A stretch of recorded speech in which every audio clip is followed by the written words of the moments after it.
Well, folks, it's time for the final Maw and Disorder card review. All the remaining cards have been revealed, kicking things off here with some freshly revealed Shaman cards. This is Framester, a 3-mana 3/3 with a pretty crazy battle cry. Shuffle 3 framed cards into the opponent's deck. When drawn, they overload for 2. So you're basically shuffling -6 mana into your opponent's deck with these overload cards.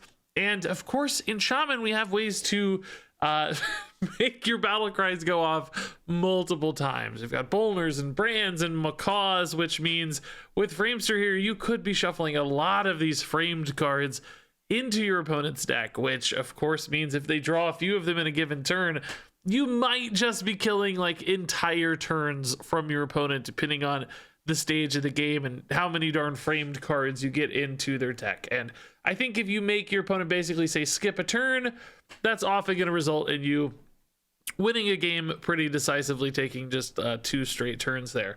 So I do think the potential on this one's pretty crazy, especially in a Hearthstone era where people draw a lot of cards on average. Maybe not quite as much in this meta as in some of the past ones like Stormwind, but ultimately there's still a lot of very cheap, efficient card draw in Hearthstone. So the more they're drawing, the more likely they are to hit these framed cards and then potentially create some real problems for themselves. Now, keep in mind, there is sort of a time delay on all of this. Both, when you play this, you're not really doing anything right away. So they're going to have to eventually get to those framed cards. It might take you a while to hit a critical mass of those framed cards to really make it feel like they're going to hit them soon enough and in large enough batches essentially here to make a big difference. On top of that, of course, when they actually get them, the overload doesn't affect them immediately. When you play an overload card, it's the next turn, of course, that the overload starts to affect you. That's when your mana crystals are locked out. So there's both that initial delay getting them and then also the delay on when they actually activate. So it's all definitely a couple turns or more down the road with the Framester, and maybe to get enough of them to really be compelling and impactful, it might take 5, 6, 7 turns down the road to really get there. Now, the way Control Shaman is currently playing, that's not a big issue. That deck can stay around and hang in games for a long time and start getting these down early and copying the battle cries. So this could be the sort of thing that weaves rather naturally into Control Shaman. I kind of think for this to work really well, you might want to play into this a little bit harder. Like you might need to lean into it to make sure you hit that critical mass, because only shuffling a few of these at a time and over the course of a game, that means they're probably just going to hit 1 per turn and once every couple turns, and taking a small 2-mana ding here and there probably isn't significant as getting one of those really big dings where they're totally locked out of a turn, or at least really, really hampered in a given turn. So Framester is one of those cards that might take a little bit too much commitment to get into decks, but I still think this effect is really powerful. Mana disruption like this seems really good and honestly pretty frustrating to play against as well. So a card like this one does scare me, because if you start to support this, things could go absolutely crazy. Next up here, we have the Torghast Custodian, an 8-mana 6/10. Big old boy here for Shaman. And battlecry for each enemy minion randomly gain Rush, Divine Shield, or Wind Fury. So potential response here to a slightly wider board. It kind of has Siamat vibes of old. That 6/6 Wind Fury taking trade, sometimes Divine Shield taking a trade, but you probably get all of that bundled into one here, which means you're going to clear off a couple minions in most cases and be left behind with ultimately a pretty big threat, I suspect. Maybe you got like a 6/6 left over with Wind Fury on it, so your opponent has to respond to it. And yeah, I think that's just not good enough in standard these days. This guy's really expensive at 8 mana. I think if this had Lifesteal, you'd be talking about a card that's far more interesting, like the old Walking Fountain card, where you could both use as a clear board and start to restore some health.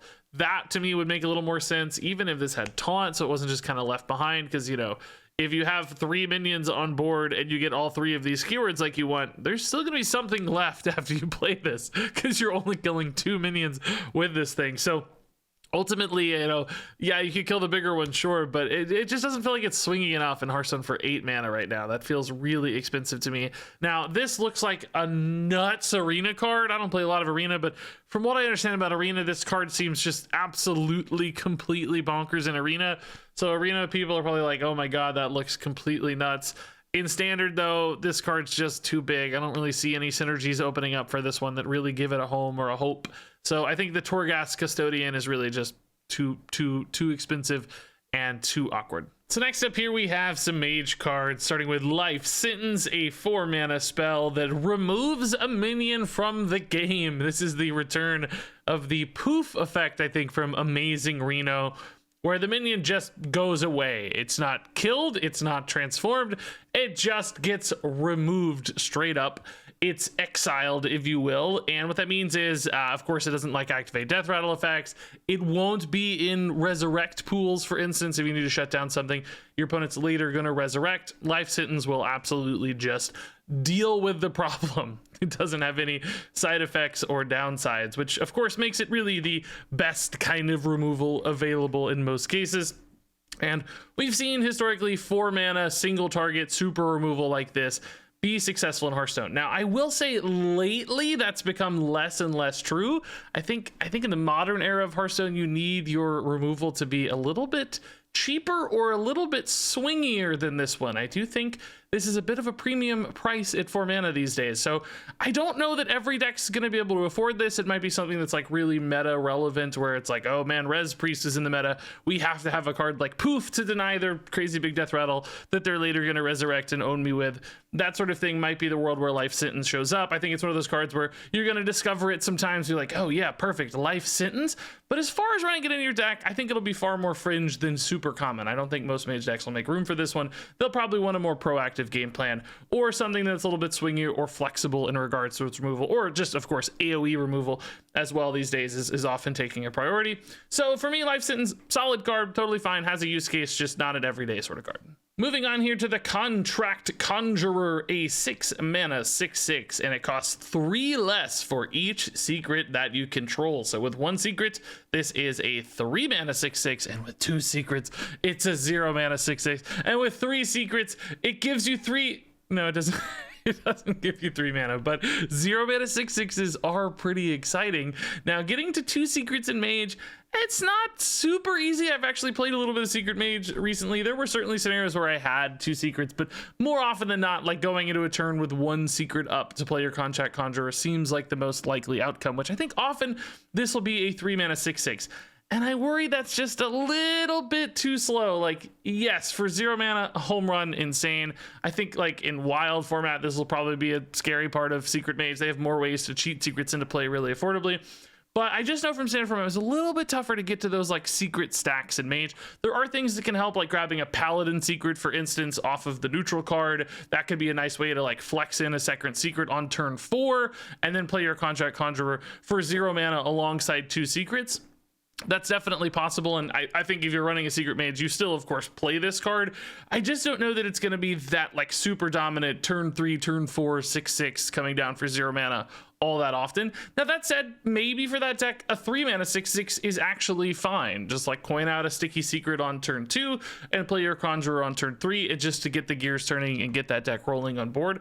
That might be sufficient enough. So far, Secret Mage hasn't exactly proven itself. I played a fun deck that I won some games with, but there's not a lot of data to support it. It could get better with cards like this and the additional secret we're going to talk about in 1 second. So keep an eye out on this one. I mean, 0 mana cards are scary. Big bodies early are scary. So I don't want to write this one off. I just know how dependent it is on Secret Mage to work. And so far that has not proven itself. So this one's fate might be a little bit tied to the archetype in essence. Speaking of a new secret here, we have Objection. Of course, a 3-mana spell for Mage secret. When your opponent plays a minion, counter it. So we've got counter spell, and now we've got counter minion with Objection. Basically the 2 halves of an Okani. Okani is a really popular card in the meta right now, so you might be thinking, man, like this is just, you know, counter spell and Objection. That's like having an Okani. And yeah, sort of. But of course, the great thing about Okani is its flexibility in the moment. That choice that you have can really help you fit it into game states and you know, mana curves and things where you have a little bit of information and more control towards the disruption. With a card like Objection, of course, you don't get to pick. So, you know, if your opponent's looking to play a big spell, all you have is Objection. That's going to low roll for you. you might have the counter spell, but then you gotta have 2 cards in hand, so on and so forth. This being a 3 mana, also, you know, naturally you're often gonna want to play it early in the game. On turn 3, your opponent's probably still gonna be playing fairly small minions at that stage, so it may not feel like you're gonna hit some crazy big home runs with this one.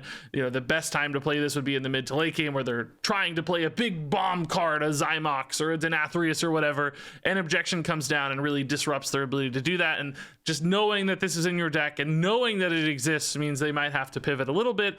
But the way currently Secret Mage is being built, I think it's going to be a bit more tempo driven, a bit more aggressive and early game focused. So if you're trying to play objection in the early game, it may not pay such big dividends as it would in the late game, which might be a little bit of an issue for its deck fit. It may not feel like the most powerful secret in most cases.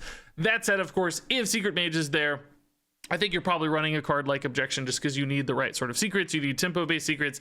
And ultimately, even if this does just hit a 3/3 or something, that might be enough to help you get a board advantage early. It's not going to be that home run, but still a solid like 3 for 3 that helps you keep the board in check while you're trying to, you know, develop your free 6/6 next to this, for instance. I think it's a fine fit there. So I don't think this is going to feel like a power outlier or a very strong secret. I think it'll just feel okay in what a deck I expect to be a fringe meta deck. So, you know, near the bottom of the list in an off meta deck is not saying a lot for this secret, but still playable in my eyes. Next up here, we have the Attorney at Maw.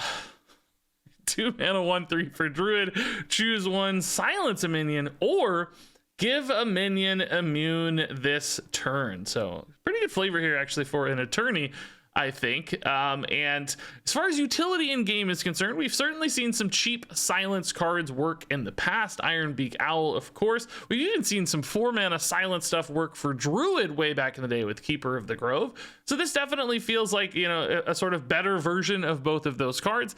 In the modern era of Hearthstone, those haven't succeeded as well. We've, of course, seen Starfish be the silence of choice because of its ability to silence off an entire board. I don't really see Attorney at Maw replacing Starfish as a silence tool, even after a nerf, just because Druid tends to have a lot of mana anyway, so paying a little bit of extra mana isn't asking much, especially when you get to silence off everything instead of just a single unit. So I don't think the mana flexibility here is advantageous in Druid as it would be in other classes, perhaps. Now, in regards to the immune side of this card, how is that going to be utilized? It's just for this turn, right? So often that's going to be like helping it take a trade. For instance, you have a minion down on board, you want to trade it in. It's like giving a Divine Shield, basically making a clean trade. So you're sacrificing a little bit of stats on board to keep something else alive. I'm not totally in love with that either. Now, there could be some crazy combo shenanigans where nothing really comes to mind right away, but you can just sort of envision in your brain, I'm going to ping this minion 30 times and it's going to do something because it's immune, or things around it are going to die off and it's going to get really big while it's living.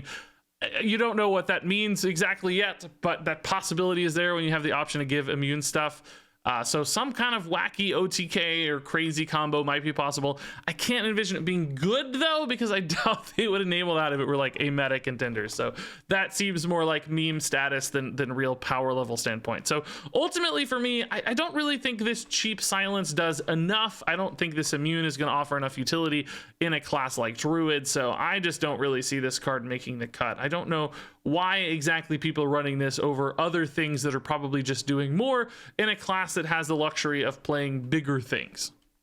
Moving on here to Incarceration, a new 3 mana spell for Druid. This is another single target removal card. This one allows you to choose a minion, and then it's going to go dormant for 3 turns. So this is kind of like the Maiev card of Ashes of Outland. That was a 4/3 that would make something go dormant for a couple turns. So a little bit longer penalty here with Incarceration, but no body attached, and you're only getting a 1 mana discount. Now, Maiev, everybody thought was going to be nuts, myself included. Turned out she really didn't feel that good. It turned out really making stuff dormant wasn't that big of an advantage.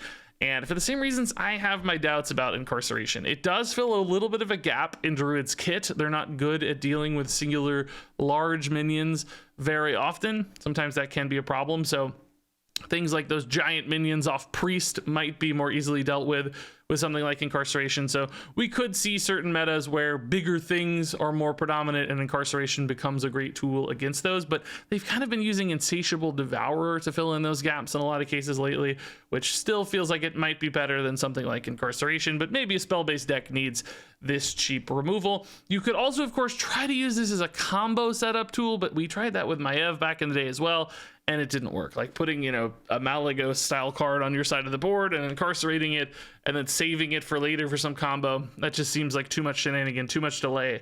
Does not seem worth it. So ultimately, Incarceration, despite fixing a Druid problem, I just don't really think this one gets there. Also, I'm not totally understanding the flavor on this card. I guess the Druid, it looks like the Druid itself is being incarcerated. I think it would be cooler if it was like, you know, roots or a tree roots that were imprisoning somebody or something, right? I don't know what exactly I'm supposed to take away from this, why the Druid is putting people in prison, but hey, whatever. I still think the card comes up a little short. So now let's move on to Demon Hunter with a Sightless Magistrate. It's Blind Justice, a 4-mana 5/4, and the battle cry reads, both players draw until they have 5 cards. So some crazy card draw here. Kind of reminds me of something like Divine Favor back in the day. I've got an empty hand and I'm just going to draw and fill myself up here with 5 cards. Now, it is a symmetrical effect, so if your opponent does have an empty hand as well, you will be drawing them cards, which, you know, seems like a downside. There are certainly aggro beer matches where your opponent might have fewer cards than you, but I think that's going to be okay, because a lot of the time your opponent will have more than 5 cards, and they're not getting any advantage, and you're just straight up drawing like 5 cards, you know. And I don't think you have to get 5, by the way. If you have a couple cards in hand, you want to play this to draw 3 cards, that's still going to be really nice. Even 2 cards sometimes will probably feel worth it. Just develop this 5/4 and get some extra resources in hand.